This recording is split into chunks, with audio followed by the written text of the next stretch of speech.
am not going to my high school reunion. I don't even know how many years it's been. Maybe 15 or 20.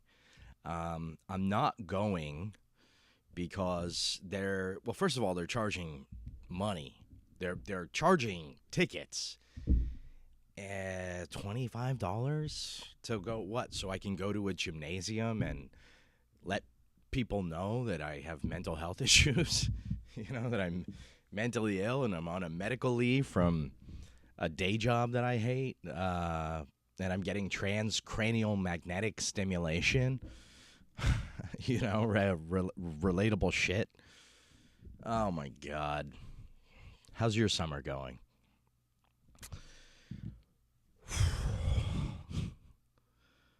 Oh, fucking, I hate podcasting. I mean, I actually, I don't mind it when, you know, all my cylinders are firing and then people online are fucking clicking and typing, and there's a real positive thing going. But more and more, I mean, the population has doubled since the 1970s, and it's just fucking. We're at 8 billion. I think it's supposed to get to like fucking 50. No, I mean it will, but it's like when. So, anyways, oh God, fuck my life. I'm sorry. I'm going through a lot. People are uploading shit more than ever, and everybody's just fucking uploading their stuff. Hopefully, you're like doing the dishes or something. If you're listening to this, I've been doing a lot of stand up though. Where did I perform last? I opened for a comic that I like, Renan Hirschberg, in Astoria, Queens. Although I don't know how he felt. I'm sure he like. The truth is, headliners are they're barely listening to your set. Like every time I do a show, he catches the last bit that I did, and then afterwards he goes, that bit was great, but he didn't see me fucking, you know, have a. So I get there, and it's supposed to be. So I go to this venue in Queens, and it's normally like all people in their 20s. It's a very kind of young comedy hip crowd. It's Grove 34. And, Joe List has showed up. Mark Norman showed up. Shane Gillis is down the street. So this is a venue where, like, comedy fans go. So I prepare a set list of, like, I don't know, 10 bits. And, one of them basically ends with me having a belt around my neck, donating sperm. Well, I'm in the green room, and I was like kind of, I was traveling, and, sometimes you're traveling, you're like tired and wired. So I'm in the green room. I peek out the door, and I see in the audience, I'm expecting, young, black, 20s, 30s, it's everyone in the crowd. There's about 50 people. Everyone is in their 60s and Jewish. The youngest person, I was told there was a few young people at the show. He was like 37, and he was Indian. Anyway, so I go out. The first bit actually went well, but I think it was just shock. It was just shock. It was a bit about how Thomas Edison's wife, when she masturbates, she thinks about Nikola Tesla. And I don't know if it wasn't divisive or if they maybe. Well, anyways, I proceeded into like authentic material, about how, I'm having issues with my father-in-law and how I don't like him, and I just lost the crowd. I mean, there were some laughs here and there, I never truly. I've been doing stand-up almost 10 years. And when you've been doing it this long, a bomb is never like total silence. It's like, but in here, you know you're bombing because you know of what you can do. So for me, it felt like a bomb. It was a rough set. I was really upset because it would have been a great opportunity to do well. Although I wonder if 5 minutes in, I did do material about being an Arab and being Middle Eastern, but I was doing it in a way that was like, oh, let's break bread. You know what I mean? It wasn't meant to be like, fuck you for what you've done to the Middle East. You know, and they just are like, come on, can you give me some fucking pity laughs? You know? For being, you know, I'm not Palestinian, but close. I wasn't happy with the gig, but thankfully I think the headliner was barely paying attention. That's the other thing they don't tell you in the comedy industry is like nobody really cares. Unfortunately, I don't think anyone really cares how funny you are. You just have to be funny enough, you know, which surprisingly that night I don't even think I was, but it happens. So yeah, am I going to my high school reunion? I think not. Fuck. I don't like any of those people. That's another thing that I'm concerned about. I used to like everyone. Like, I liked people. I liked humanity. I was excited to meet people. And now I'm 37, and I'm not going to say I hate people. I do. But I don't really... I love humanity, but I don't like people, really. And I think it's like, after a certain amount of years, you just see so much atrocious behavior from them. And you're like, really? This doesn't get any better? Like, you know, in your 20s, you're like, oh, he's just, you know, he's still maturing. He's in his 20s. That's why he, you know, ghosted me when I was going through depression or ghosted me. I had a friend last year. We got into a fight. Not a fight, but I just told him that he hurt my feelings. Basically, I was like, hey, I'm coming to New York City. Can I crash on your couch for a night or two? He said, yeah, sure, but you have to buy me dinner. And then he texted, and I'm not a cheap date. And I'm like, I don't mind buying you dinner, but it was like, and then I thought he was joking, so I showed it to my girl, and I was like, he's joking, right? And she's like, oh, yeah, he's joking. He wasn't joking. So then we get there. We get to this, like, Chinese place. I was just, like, getting him takeout because I came in late and I wanted to feed him, you know. And he, like, right away, he ran my card up pretty high. And I was like, whoa. And then, like, a day or two later, I was going to take him out and again. And he's like, oh, no, let's just get takeout. And then he put an order in, and then I go to pick up the order, and now we're at like $80. And I'm like, dude, what's going on? Like, this is a whole lot of fucking Chinese food. He goes, oh, that's for Tyrez and Steven and me. And I go, what? So first of all, I hate Tyrez. Tyrez, I mean, I probably don't really know him well enough to hate him, but I booked him on a show a while ago, and he's a funny guy. If you see this, Tyrez, I think you're funny. But he didn't show up to the show, and then he didn't even text to apologize that he didn't show up. It was fucking weird. People are, you know, and so I was just annoyed. So now I'm forced to buy dinner for this guy. And so after the trip, I texted him, and I was like, hey, man, I just want to let you know, I feel hurt. I feel statement. That's what my fucking therapist taught me.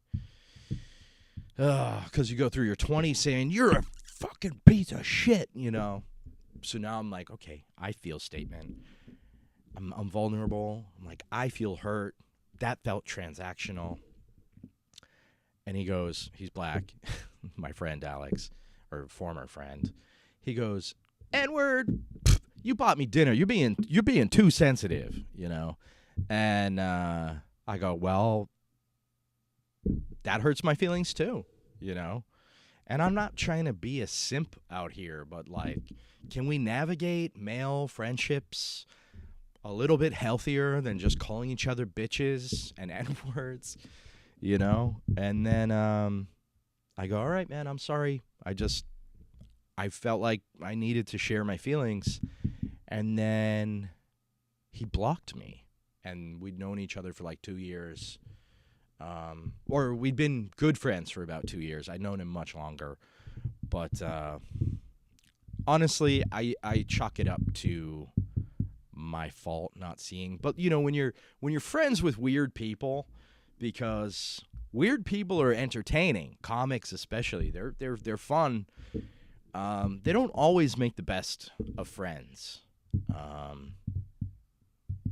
And when you're hanging out with weird people, you see things that you're like, oh, that's a red flag, you know? Like, he doesn't talk to his roommate anymore because they had a falling out, but they still live here, and they're just not going to deal with it, and they're just going to keep re-signing it. Like, that's not a healthy thing to do. You should, if you have a falling out with a roommate, you should move out or break the line of communication, you know, but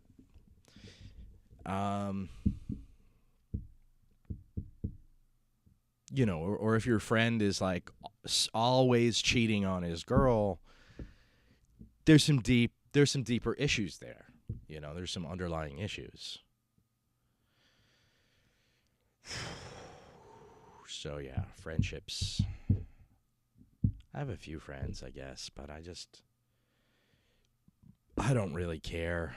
I really do love people. I mean, if I could, you know, but the thing is, there are really nice people. Like in this city where I am right now, I know there's really nice people, you know, but they're boring. That's the problem.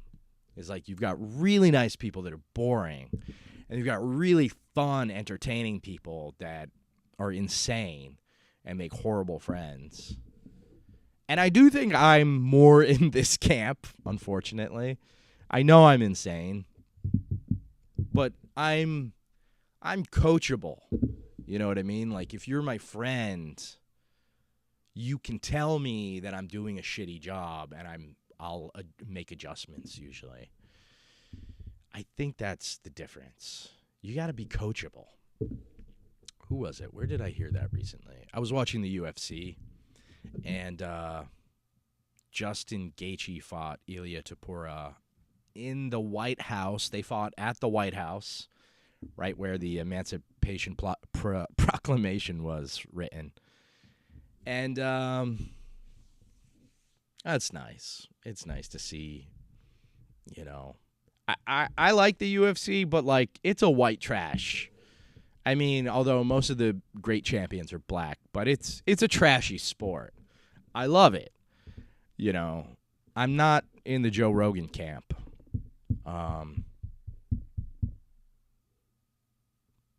I used to like Joe Rogan more, but I felt like the podcast started to get repetitive.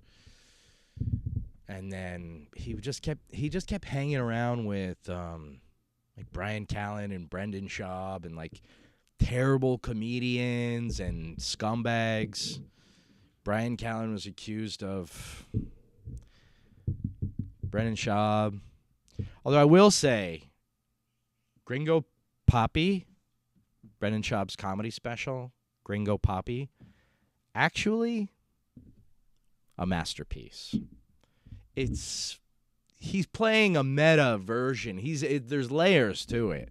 It's not, you know, the whole thing. He's performing it with ironic detachment. He's not. There's no way he's performing it.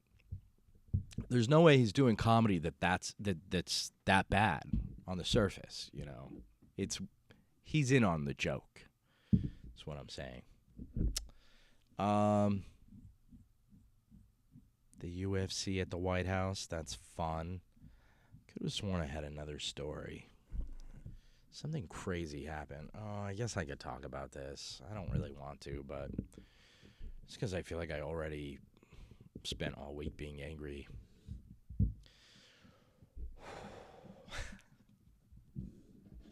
Going through a lot. I thought my life was going to get easier.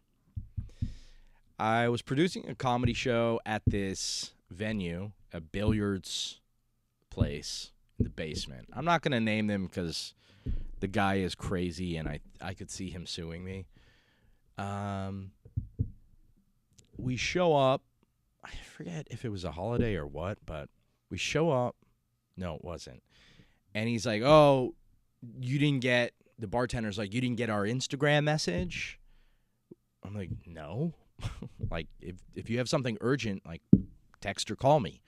He's like, yeah, 4 hours ago, we sent you an Instagram message. Dart League is going to be happening down there tonight.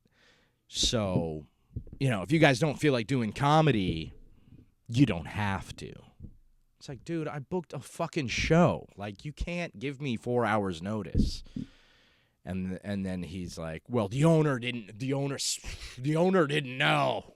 It's like, well, why did the owner put himself in a fucking position where comedy and Dart League has to coexist? You know what I mean? Fucking idiots. So I get down there, and there's 3 people playing darts on these expensive electronic dart machines that hook up to Wi-Fi so that you can match your scores, against other losers all around New England. And darts is for people with, like, 2 brain cells. I'm sorry.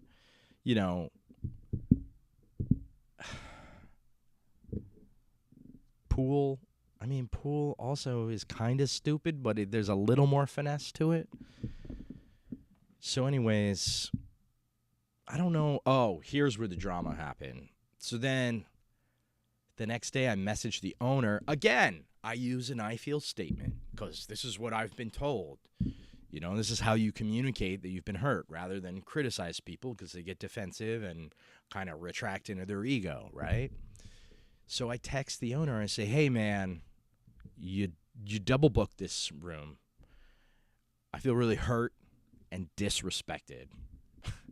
And he goes, okay. He goes, have a nice day.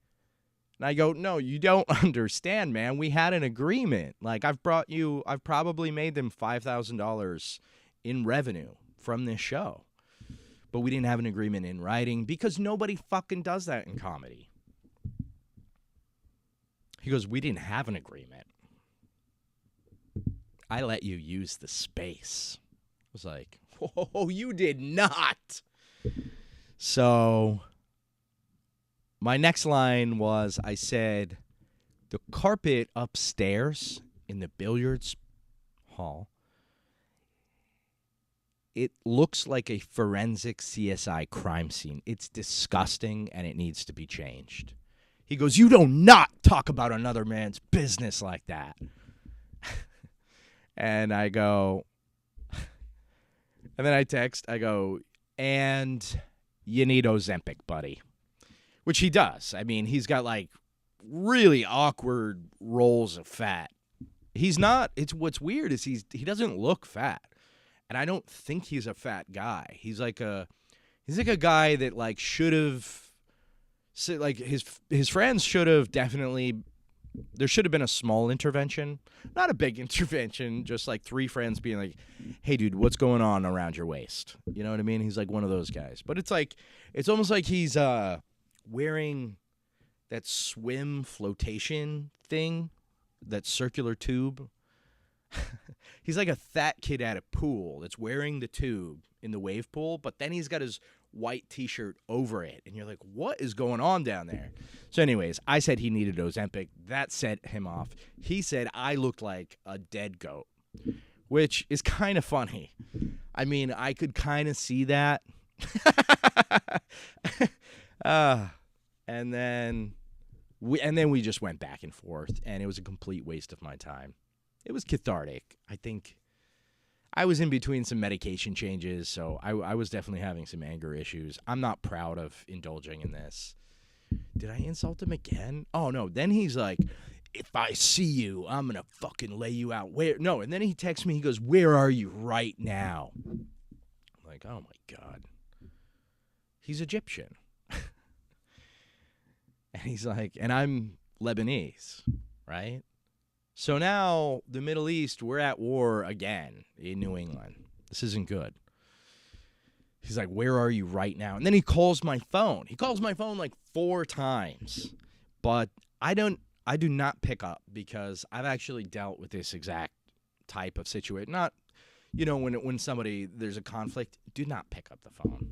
Because then you're just giving them permission to yell at you. And then he goes, oh, what, you're a keyboard warrior? And I'm like, dude, I will fight you, but I'm not going to let you talk to me on the phone. Because then he can just give me cortisol and stress, and I can't really do anything back. But then the more I thought about it, it's like, if I go and punch this fat Egyptian guy who runs a billiards hall, you know what I mean? Like, what do I get out of it? Worst case scenario, I could see him suing me after I break his orbital bone, because I used to be a boxer. And it's just not worth it. All these people are just not worth it. I really am thinking about becoming a hermit. Wow, I went longer. The podcasting is going on longer than I had intended. I hope this isn't like therapy. The point was to try to entertain and connect. Hopefully you're just in the car or you're doing dishes. Nobody who podcasts really believes any of it is of value. We're just yelling into the void to try to connect with other human beings. I think that I'm so tired of people. I think like the barrier between the YouTube and the microphone and the camera, it's like the safest barrier for friendship. Because I'm just so tired of being let down by people, And I'm not a perfect friend. I know that I've made tons of mistakes. I think the difference is, though, like, I'm always willing to apologize and say that I'm wrong. So in a way, I am actually better than them. No, I mean, I don't know. Am I a shitty friend? I don't know. I have no idea. I've lost perspective on everything. I think the other thing is, like, this comedy journey, it's hard. You're putting so much energy into it that it's hard. You have to, like I notice this, the comedians above me, a lot of them, they like this one comedian that I open for, he's got a podcast with Joe List, and, he never texts me back. I mean, he'll text me back once. Like, if I text him 3 times, he'll text back once. And usually it's like, either I'm complimenting him, like, oh, that joke today was great, or I'm texting him like, man, so-and-so sucks. And then he's like, yeah, I should be more successful, So, I don't know. The whole fucking thing is warped. I don't think it's him. I think it's just, the entertainment industry attracts damaged people. And then the nature of the industry further is like a meat grinder that just grinds you up. And you're just so desperate to make a little bit of money and to survive that you can't really behave like a normal person, which would be a good person. So I do find myself now, unfortunately, I always hated people that didn't text back. It was like my pet peeve. Like, fuck you. You think you're better than me. You're not, da-da-da. But now I realize, now I see the way the people above me treat me. And I'm kind of, I don't know. I don't want to completely let myself go. But I do see that you have to conserve and protect your energy. Like the higher you rise in the comedy world or in entertainment or your value goes up, it's just about when people don't text you back, sometimes they're just protecting their energy. And it's tough because it feels personal. And in a way it is, but